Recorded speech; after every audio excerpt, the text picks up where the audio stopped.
It's fun to relax in northern Michigan, but your cup can relax on northern Michigan too.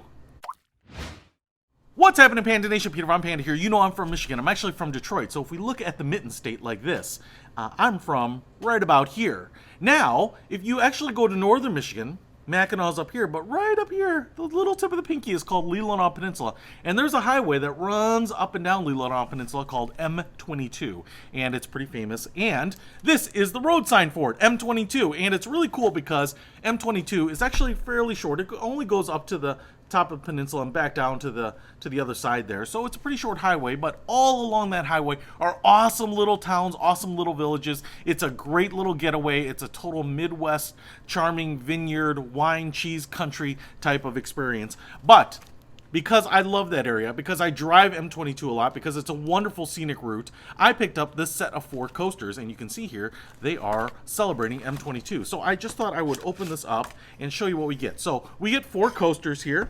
They are like ceramic tile. They're actually pretty light, you know, kind of what you would expect, but you can see they're maybe 1/4 of an inch tall here. They have like a chalk white color, so it's all matte, and that kind of shines through here. I think the black is maybe the painted on piece right there. Has a little bit of a semi-gloss look to it, but man, that is the M22 sign there. I've actually gotten a wooden M22 sign up in my office as well. We also have a little cork bottom right here, so you can put this down, put your drink on it, let your drink enjoy the relaxing vibe of M22 and northern Michigan. Hey, if you want to pick these up, I'll put a link to them in the description below. Peter Von Panda, out.